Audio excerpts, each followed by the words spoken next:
Hi, everyone. You're listening to Handy at the Shandy, a Las Vegas podcast. I am Adam the Fraud. With me is Boring Jack and Table James Games here as well. This is episode 7, part 1. In this episode, we have some listener feedback.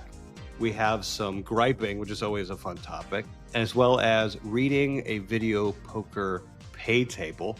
As I am fresh back from my trip to Disney, which was long. If I thought a 4-night trip to Vegas was long, 6 nights at Disney with 2 children is incredibly long.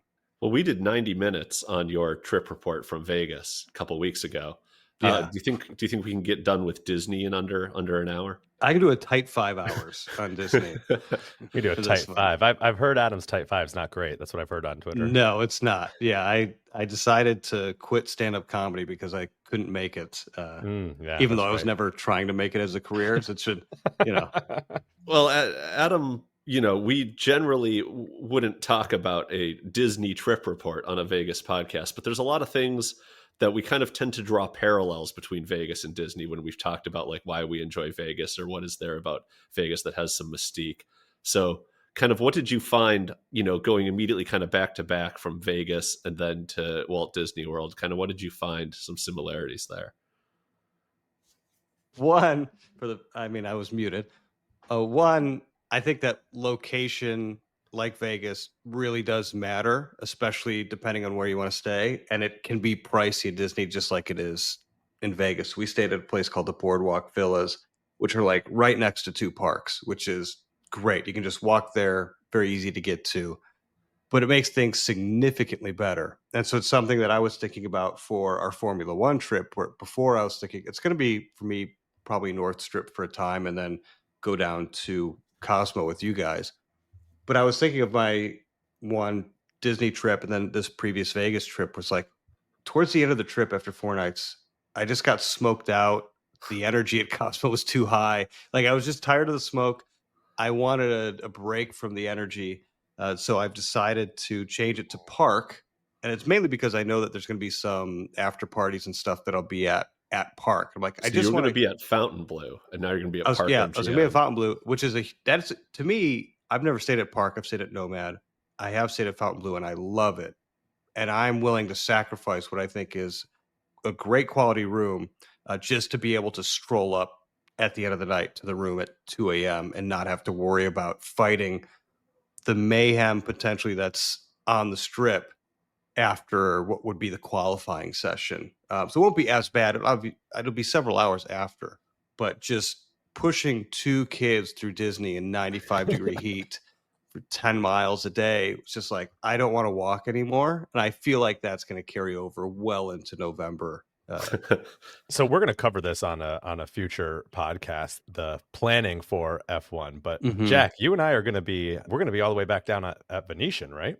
Yeah, and Venetian is, kind of closer to Center Strip than some people think, but yeah, we certainly booked Venetian explicitly because Adam told us he was going to be more on the north side and then exactly. Dry. So your point is well taken, James. Yes, thank you.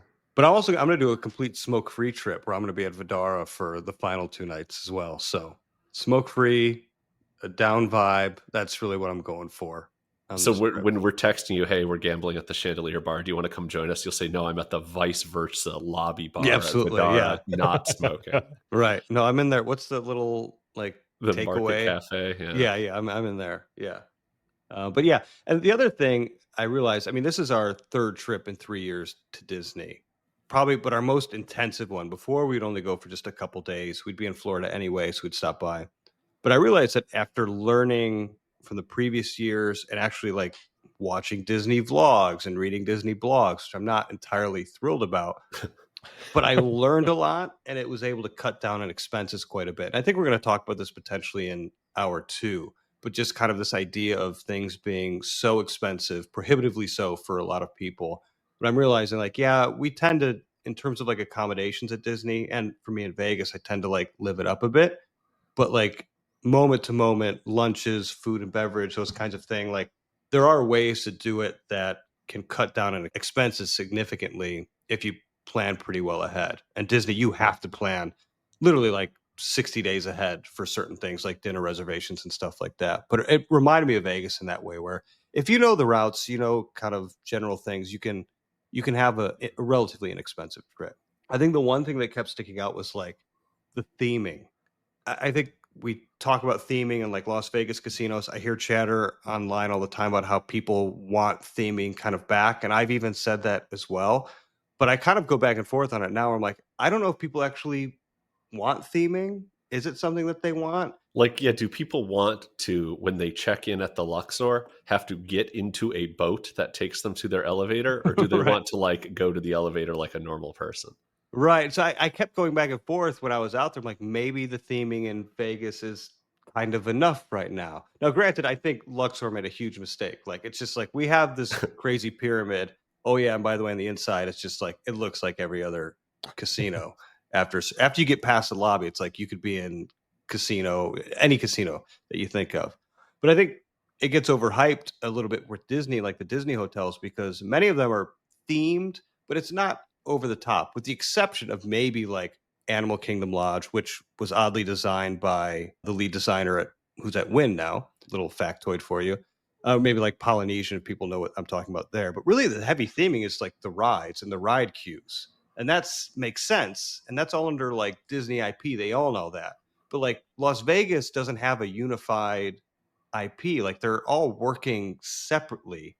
So I almost think it's weird at times that like Vegas does seem to kind of come together as like one single entity and like shifts who they're marketing to, what they're going after. Right? The theming really took hold in the 90s and then it was kind of pulled back. And so I don't know. I had a lot of things I was thinking about in tandem as I was out in Disney, what Disney does well, but it should be doing it well. And what, like I said, I don't know if people really want the theming or not, or is Vegas doing theming well enough as it is? I don't know what you guys think. That's a incomplete thought.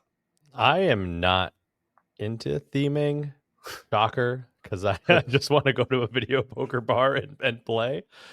I guess I definitely would not be into like extreme theming. Like I don't want to go into my Vegas property and be overwhelmed by all the theming. Now, if I want to go to Paris and there's a few extra French restaurants and maybe a few people are having long cigarettes and speaking French, that's fine.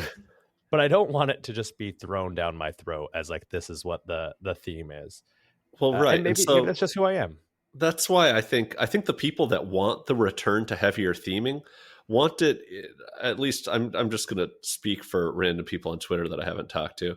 I think people want it to be more heavily themed, but not necessarily more obtrusive, right? Like you don't want to walk up to Caesar's Palace and have like two centurions crossing spears blocking your path saying, who goes there? This is Caesar's Palace. Or, like, I mean, like you don't want the way that you interact with the property to change because of the theming. Sure. But you do want the fit and finish and the way that it feels to change because of the theming. And so, like, yeah, while I kind of lampooned the idea of having to get in some sort of like Egyptian boat to get to your hotel room, I think that's kind of silly. But I do wish you just saw more themed interiors. Right.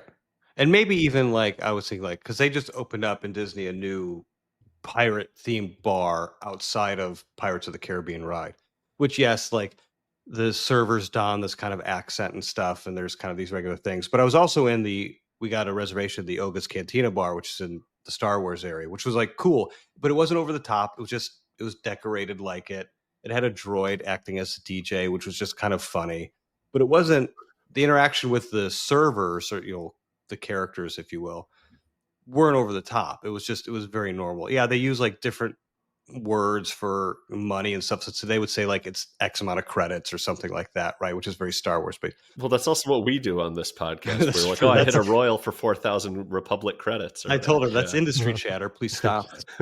But I thought like, well, it would kind of be fun. Like in me, because I do like Disney a bit. I like a lot of the engineering and how they design stuff. Like I think it's a missed opportunity at times. So for like an Excalibur, which is like, there's no mistaking. You're in a fucking castle. Like you can't undo the theming aspect of it. Like have a goofy, not over the top, but just like a fun, just a bar that looks like you're inside a castle, and they're serving More maybe stone some facades, right, more exactly, some swords and things. Yeah. castle themed drinks or whatever. And I think people would kind of dig that a little bit. Same thing with kind of the Luxor because the opportunity's there.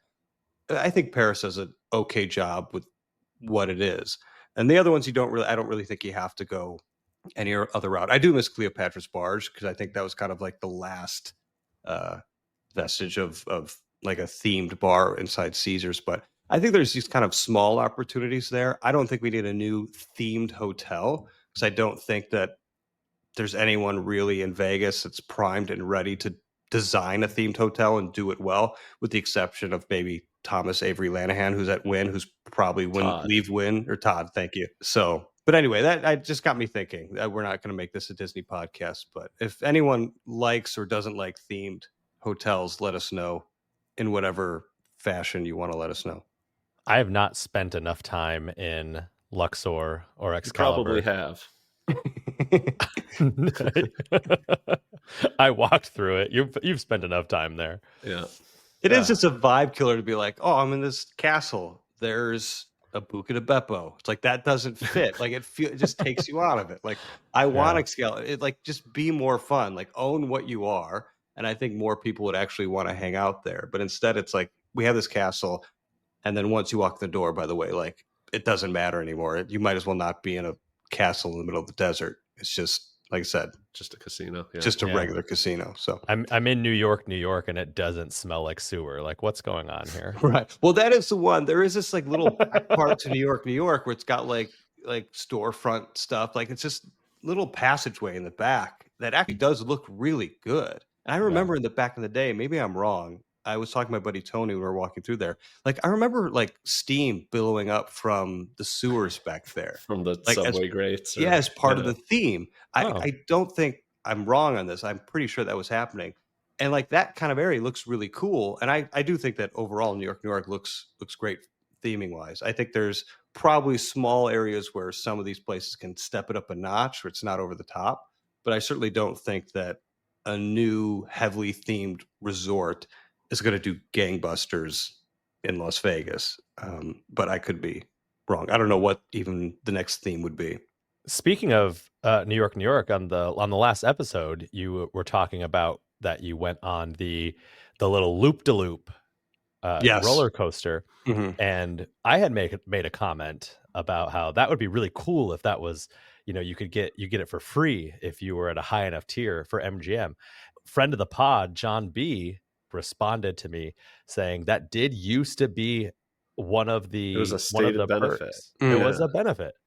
They got to bring that back, because then I would just because to say like I'm getting this for free. Yeah, I would walk over to New York with my MGM card to ride the roller coaster. $27 value. We could do a whole segment on kind of the decline of tier-based benefits, because there's so many things that they could give away that would be kind of fun or interesting, and everyone is just gutting their tier benefits so that everything's homogenous. It's like you get free parking at this basic tier, and that's it. I can't believe NOR players didn't go over and use the roller coaster as much for it. Like it baffles me that they weren't getting use out of that, leaving the high limit room to go for a quick spin on the roller coaster. Anyway, so that's talking Disney and Vegas, but would love to know what people think. We do have some listener feedback. Jack, I'm assuming this came through you, because this is the first time I'm seeing it. Yeah, so we talked a fair bit about sports betting on hour 2 of the last show, and Tim Lawson wrote in and he clarified. He said, "Look, I know Adam said that the pros shouldn't be commenting on this sports betting talk, but one thing Tim thought was worth mentioning is that he finds the menu of bets at the kiosk is actually typically better than at the counter. He kind of puts the kiosk and the app as having, the most amount of bets available to the customer. And then maybe the counter would be below that, going up to the counter and placing the bet with the people would be kind of a smaller subset of the menu." And I think he said that because on the last episode, we kind of insinuated that it would be the counter and the app would be like the main first-class citizens, with the kiosk falling in behind that. And he seems to think it's more the electronic options are kind of generally on par above the counter.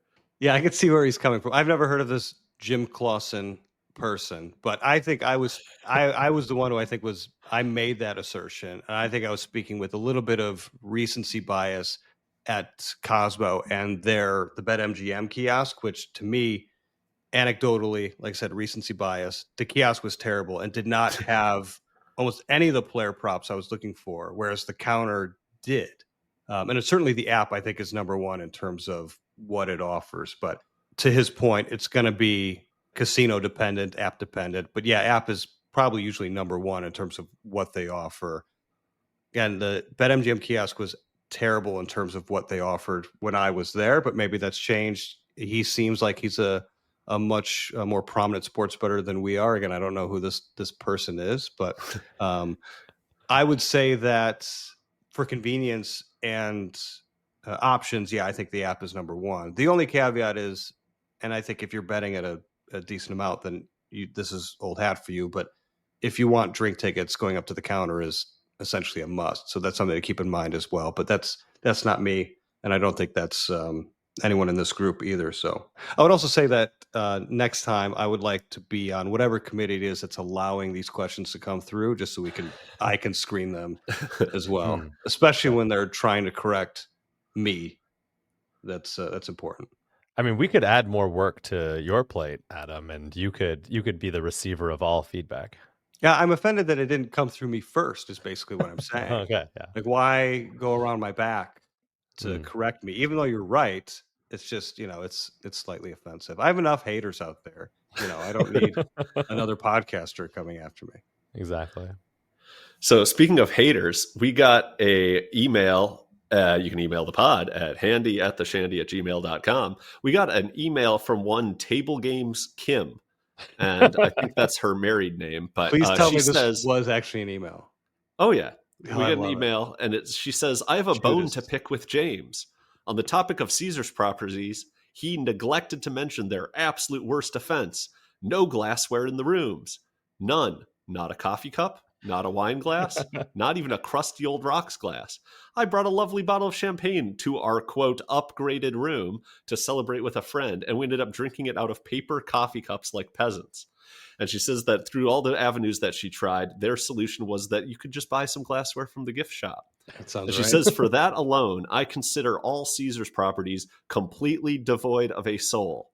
She says, I've complained about this so much that I can't believe James didn't mention it. It is one of my top 5 favorite topics of conversation at this point. She listened to the pod because she is one of our fans. And as soon as it was done, she was like, I cannot believe you did not mention the no glassware. And this is the second podcast in a row, not in a row, but there's been 2 of our 6 episodes, 33%, where she has afterwards said, well, you didn't mention about there's no glassware in the rooms of Caesars. Because when I did my trip report, and I was talking about staying at Planet Hollywood and like the different things that were not great about it, I did not mention this, and she came after me there. So I'm glad she emailed the pod. Well, yeah, she had to go through the proper channels to make sure that we talked about Caesar's biggest transgression. But this is kind of ridiculous. Like it's all those, very crappy paper plastic cups. I don't know what level you have to get up to for them to have just something you would actually want to drink out of. But it's not the levels that we've gotten lately. That's for sure. Yeah. And so I kind of had a question about this kind of larger topic about griping, because like, what is it about griping about either poor service? Adam spent a lot. It was a 90-minute trip report last episode. I think 80 of those minutes was him complaining about poor service in somewhere. Did I really gripe that much? No, I'm trying to make this. I'm trying to make my point seem more salient. But it seems like griping about like poor amenities or poor service is actually like really fun. Like I recalled, I was telling James about this when Adam and I at Zorkfest last year, we had breakfast at the Grand Lux Cafe at one point. And while we waited like an hour, we had to wait like an hour for our food to come. But that notwithstanding, we still spent the entire hour just like swapping back and forth like stories about gripes of bad service we had at like various MGM properties. And it was a delightful 60 minutes. And so kind of like, what is it about complaining about these things that is so alluring? So I don't know the psychology behind it. I'm just going to talk from my own, is that I personally, like, I run two businesses, and the thing that I care about the absolute most is the customer experience. And anytime anything goes wrong, it just hurts my soul. So what that means is that every time I go to another business and the customer service isn't great, I want to just complain about it. One, because I'm legitimately annoyed. And two, it makes me feel better because I know that I'm doing a better job than that. That's I like my that reason. self-validation there. It's so self-validating. That's what slot machines do as well, with the noises and the bells and the whistles. It's just complete self-validation that I did something right. I hit the button at the right time. I think for me, like, it's this because, like, I don't gripe if I'm at like staying at an Excalibur or I'm a bozo at the Luxor. Like, I have nothing to gripe about. I did that to myself. I'm not even expecting a cup. I'm expecting them to say, just put your hands together in like a cup form, and then that's the cup that you have. But when you're staying at like luxury properties like a Venetian and you're waiting an hour and you're pointing at all the other tables that got seated after you and they've already got food. I don't know why there's something kind of fun or validating in that. And this shared experience is kind of fun. But I will say that, like, on a more realistic way, I I don't take things too seriously. So when something happens to me in Vegas, I don't really care because I know that I'll be back out there and I'll Vegas will have another chance to impress me, and it always does.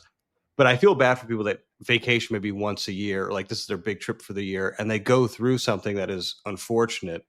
I think it just sucks that they have a bad experience, and so I'm hoping that like some of these places improve. It's kind of this weird psychology thing of I like people who get way into a baseball game that they're at like early in the season, right? Like you're way too involved for game 3. You're way too upset that your team lost. But the reason is because for a lot of these people, it might be the only game they go to. So they want to see a win, they want to have fun. And so I kind of equate it to things like that. But I think it's also just one of those rite of passage things where it's I don't know. I don't know the psychology behind it, but it's just fun to gripe. I mean, that's why Twitter exists, right? Yeah, my biggest gripes are when there's a failure for customer service and then it's not taken care of Yes, in a exactly. way that I think is appropriate. Mm-hmm. Right? Like, I could go to a business and they could punch me in the balls and then be like, "Oh, so sorry. Let me comp your meal." And I'd be like, "Okay, like at least you took care of it." That's Right? a guy Like, on Fremont Street, right? You can kick him in the nuts. So like, I mean, obviously I'm being a little dramatic because they would need to, probably comp me a couple of drinks as well. But it's when something goes wrong, and I'm dealing with this right now. I'm going to gripe right now. The current place that I'm leasing for my education company, I put in a request that said to our leasing agency that said our fire extinguisher is expired. Did you know fire extinguishers expired? I Yes. didn't. Yeah. No. Good Yeah, I people knew. do, but I didn't. But whatever. I mean, it makes sense when you think about it, but it's not like I've ever run into this problem before. I mean, I should probably check the fire extinguisher at my house now because I'm sure it's expired. Anyways, I messaged them. I'm like, "Hey, I just wanted to know what to do about this. Is this something I should replace? Should you replace and charge me? I just wanted to know." And they never got back to me for 2 months. And then someone shows up at my door, they replace it and leave. Don't tell me anything about it. It's like, great. I then get billed $144. But on the bill, it's like $100 for the new fire extinguisher and then $44 for the travel fee for them to bring it to me. Love it. And I That's- go in. I is feel that like the MGM? $100 is the worst part Well, I don't even. because that's not how much I don't that's know not if that how was the much- breakdown. And in fact, where is it? I have it here somewhere. I can't find it. But either way, it's some breakdown like that. And I went into the leasing office and I was like, "Look, I know that my lease says that I reread the lease and it says that I have to take care of this. Okay.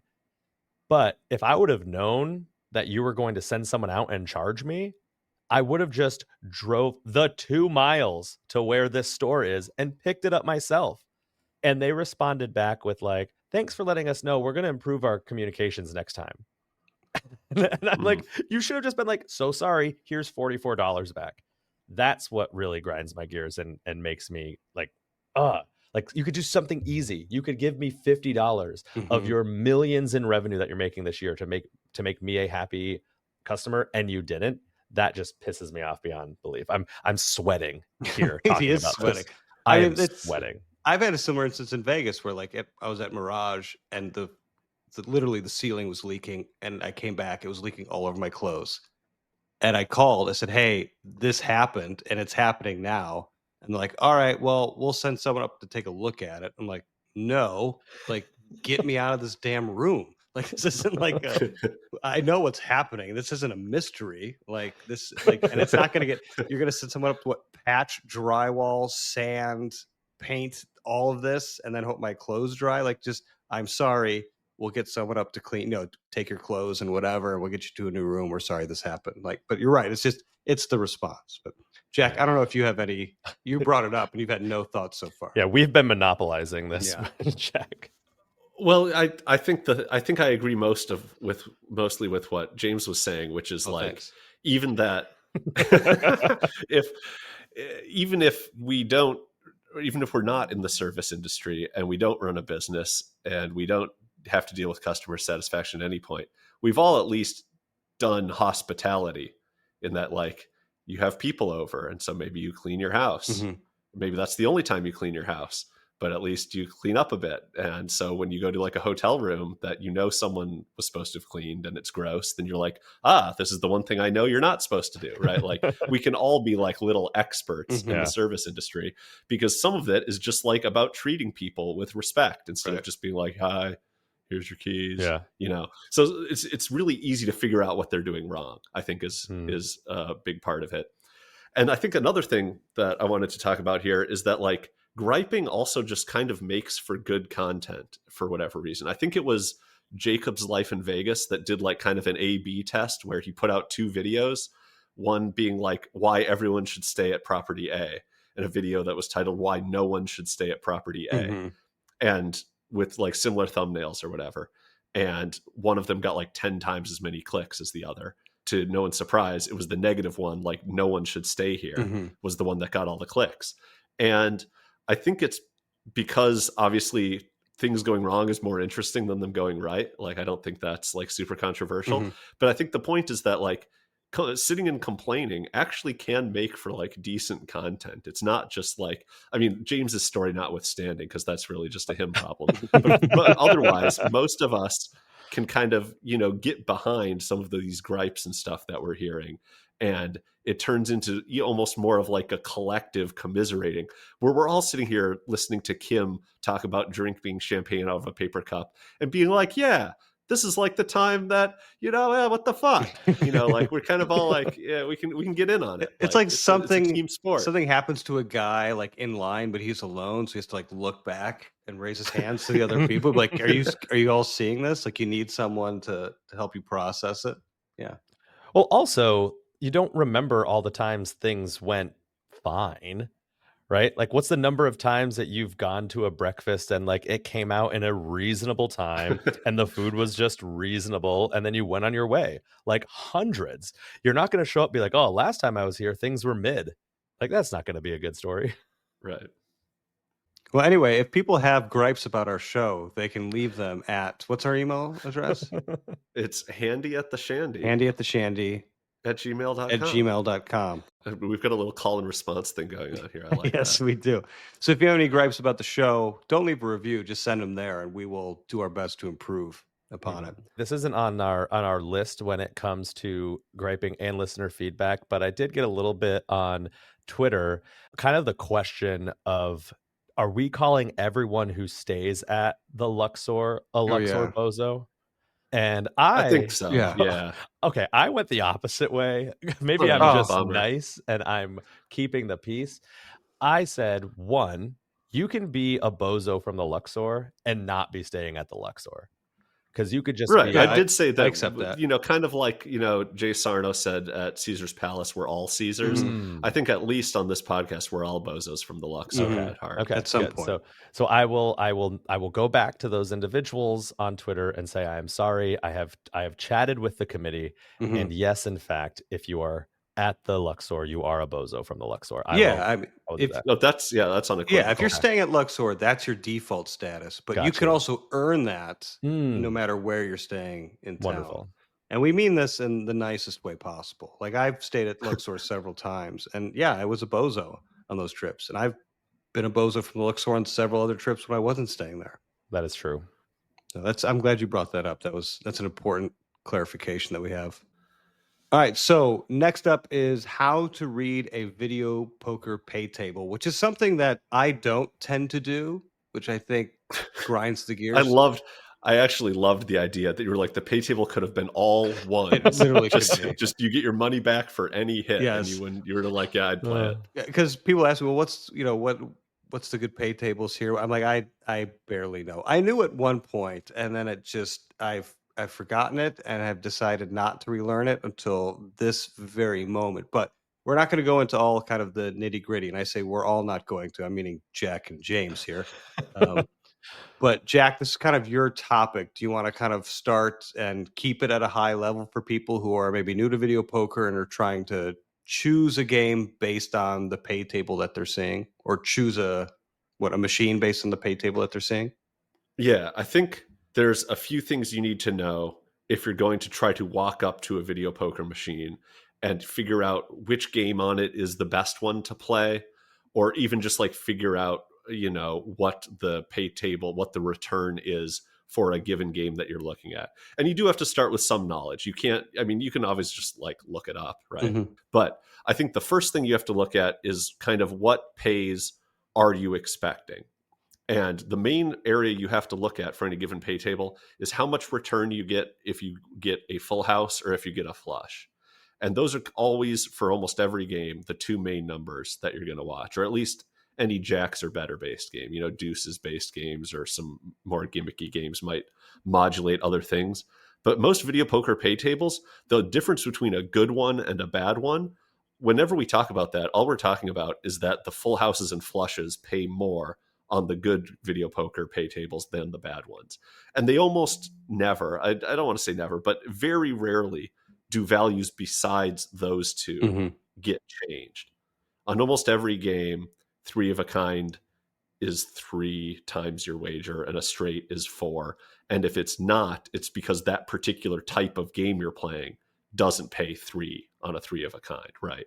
Not because you found a one bad version of it. Right. That doesn't pay that. So I would say the first step you need is to know what a full pay game looks like for the game you're trying to play. So if you decided I'm going to play double bonus, which I would say is probably the most popular video poker game out there, you have to know that a full pay game that you'd be looking to find would pay 9 times your wager on a full house and 6 times for a flush. So 40, if you're betting 5 credits, that'd be 45 for a full house, 30 for a flush. And that'd be called 9-6 double bonus. Generally, when talking about a pay table, you just say those two numbers in order. You say the full house number, then you say the flush number, and then that's the pay table. Say, oh, this is 9-6 double. This is 8-5 bonus deluxe, et cetera, et cetera. You're just saying two different pays, one right after the other. But so let's say you know that on double. You know that full pay is 9-6. But the machine you're looking at is probably not that, right? You're probably at the Cosmo and you're looking at 8-5, or you're at Caesars and you're looking at like 7-5 or something like that. And you're trying to ascertain how much does that pay? Like, what is the return to player on this double game I'm looking at? There's two things you would need to know to figure that out. We know that full pay is 9-6. We know that we're sitting here looking at 8-5, but you need to know how much the full pay returns and then how much to dock from that for each kind of thing you're missing. So you have to just know by looking it up that full pay double bonus is right around 99% return to player, that 9-6 game. And then for any game out there, basically any of these video poker games we mentioned, you subtract 1.1 percentage points for every pay you're missing on a full house or a flush. So if you're looking at 7-5 instead of 9-6, you're like, all right, 7 is 2 ticks down from 9. 5 is 1 tick down from 6. So that's a total of like 3.3 percentage points off that high water mark that you'd be looking at. So instead of a 99% game, it's like 95.7 or something like that. And 95.7 is pretty bad, and that's why I said it's a pay table you're likely to find at Caesars. Yeah, and you're not going to get glassware. You're just going to get these paper cups. Is there a limit for you guys in terms of, okay, that's too low for me based on the atmosphere, the vibe, or whatever you're doing? Because I mean, clearly I don't discriminate whatsoever, but do you too?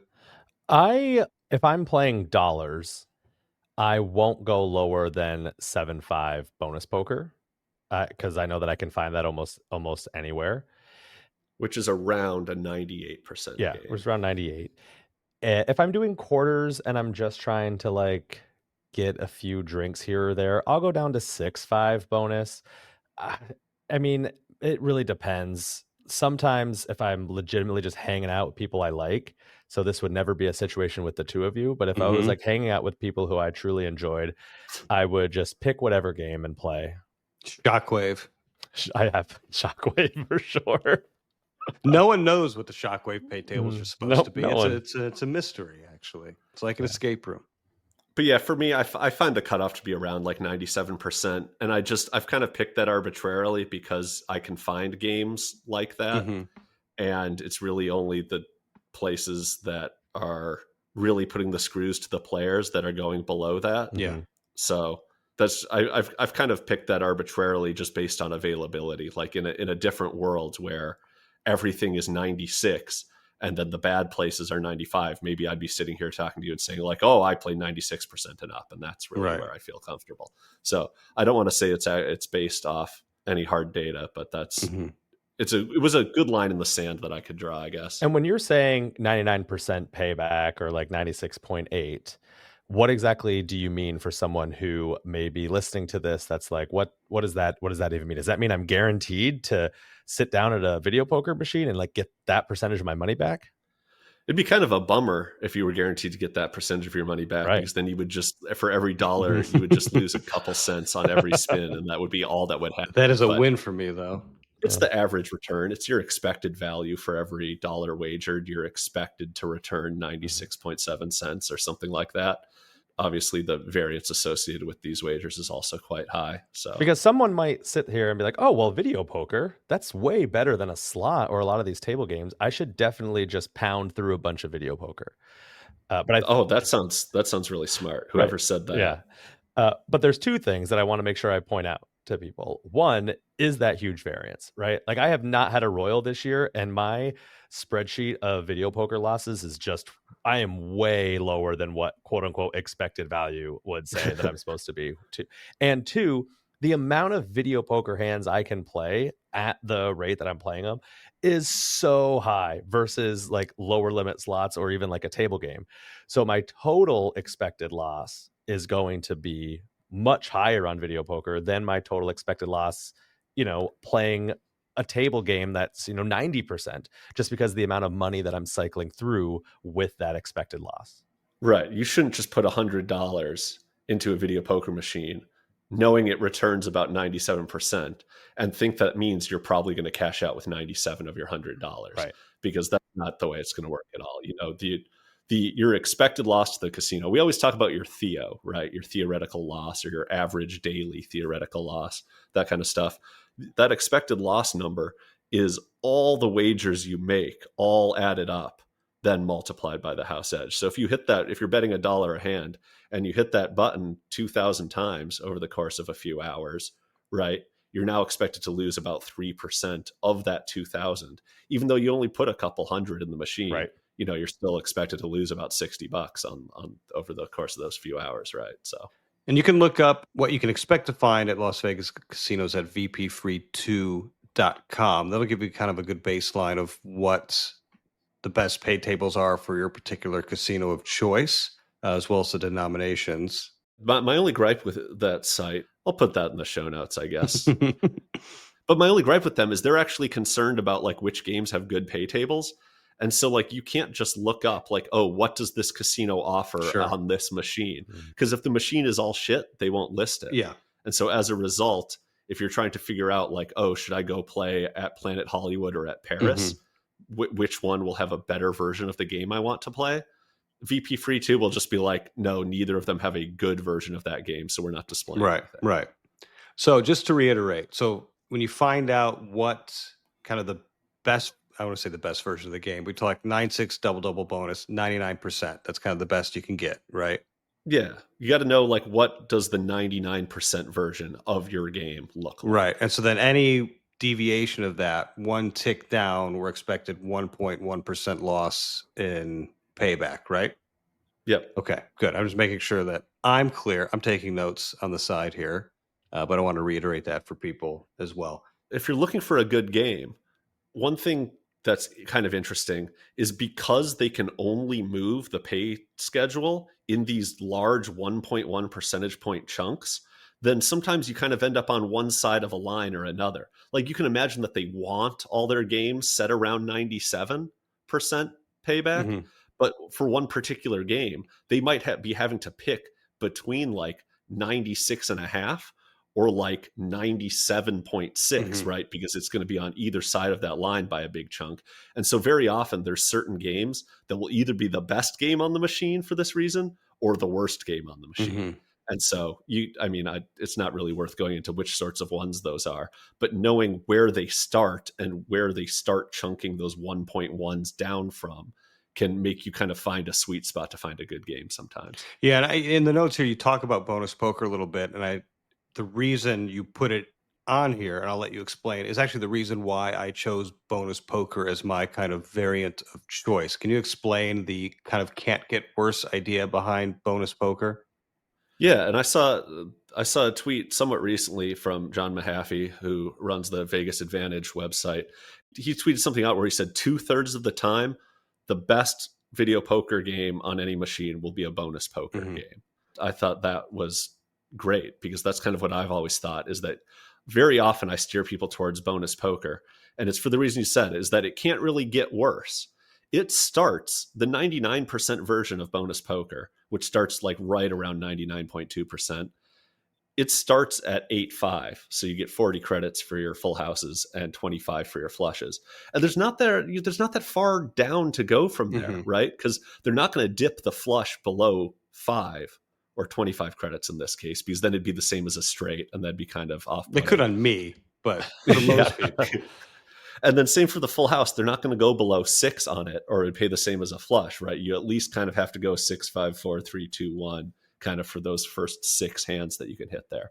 And so as a result, a game that's 99% at 8.5, really you can only lose 2 ticks on it Mhm. down to about 90, the high 96s, Mhm. right? And so as a result, bonus poker just can't really get that bad. But I say that, and Caesars Entertainment was like, "Hold my beer," because in there a are paper some in a bonus paper cup. Yes. yeah, there are some bonus poker games out there where they change more than just the full house and the flush. Mm. They screw with your quad payouts and stuff like that. So you do kind of have to know what you're looking for at the tops of these pay schedules at these games to make sure you're not playing some like shitty Caesars version of bonus poker that doesn't actually match any of the stuff we just said here. Yeah, and I think the standard advice is because there's more people in the space that are gravitating towards video poker, which I appreciate and like. I think a lot of us learned on just plain old jacks are better, and then kind of branched out from there, got used to it, got better at it, and then figured out, okay, this is a variant I like. This kind of matches the variants that I like. Some people like really high variance games, some people don't, whereas jacks are better is not. So learn another game, kind of get used to it, and then you can kind of easier it's easier to read the pay tables, see those differences there.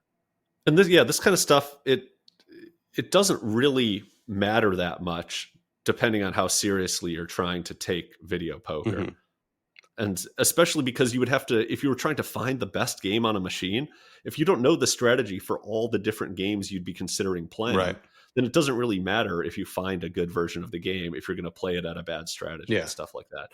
So that's kind of why I also really recommend bonus poker every time, is its strategy is so similar to jacks or better, or some of these, even just if you looked up a default video poker strategy that was meant to be kind of game agnostic, it would very closely match bonus poker. Mhm. And so it's a great place to start for that reason as well. Do you know what the differences in strategy would be for jacks or better versus bonus poker?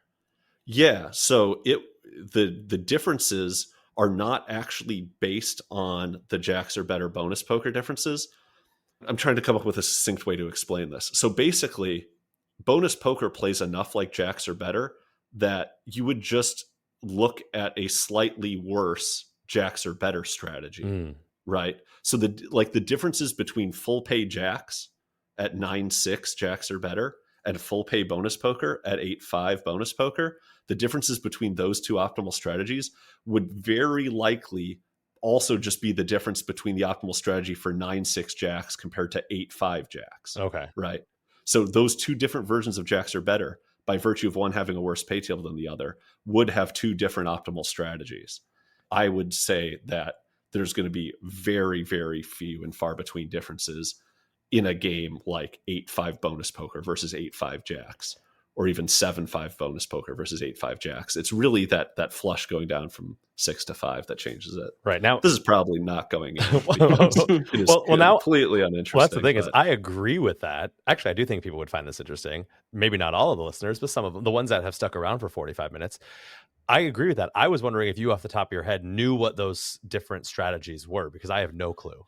No, and that's something I want to do at some point, is kind of try to build up a database of how these hands are played so that I could ask the computer for these two given games, show me the hands that have the biggest difference. Like let's say I was playing game B, but I was accidentally using game A's strategy to do it. Show me the hands where I would be making the biggest mistakes by doing that.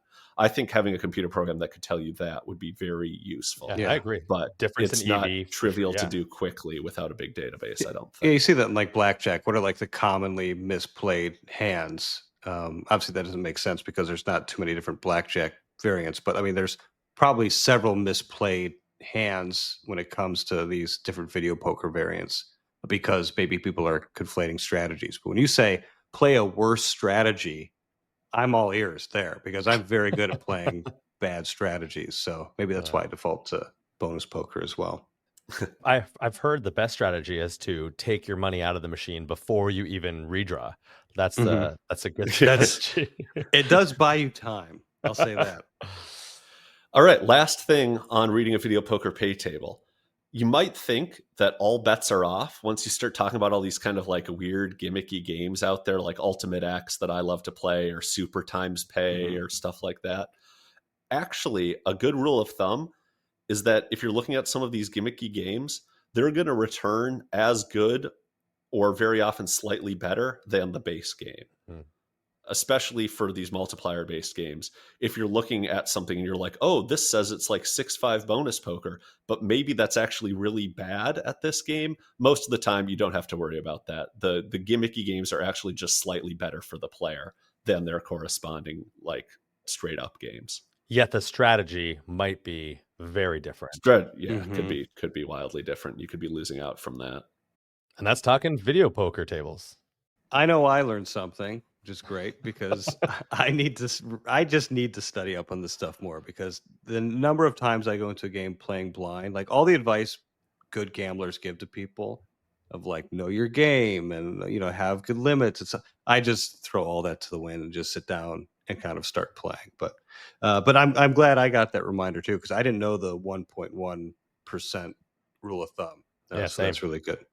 Yeah. And it's not much of it's a pretty accurate way to look at it. I'm not like dumbing it down in order to explain that. Like you really do just take off 1.1 for each, you know, pay you're missing, and you're going to be spot on. Yeah, I think that's the allure for me has been with video poker, is because I do like slots on occasion, but just knowing exactly what I'm getting when I'm sitting down, being able to tell, all right, in general, this is a good machine, this is not, in terms of what to expect, right? Of course, you put your money in and who knows what happens, but I think I'm seeing some people in like the Twitter space and the Vegas community be attracted to video poker because they are starting to learn like, oh yeah, well, one, this could be fun. There's so many versions out there. You've got like these crazy multiplier games, but I also know exactly what I'm getting when I sit down. And you go into a slot and you're like, I don't know what the payback is on this particular machine, but I just kind of hope I have fun. Or even worse, you have an idea of what the payback is. You know it's going to be garbage because it's a slot. Right. So cool. Well, that has been part 1 of episode 7. In part 2, we're going to do some quick hit topics, talk about the new casino openings and various other stuff. So for James Games, for Jack, I'm Adam. Thank you very much for listening. Take care, y'all. See ya.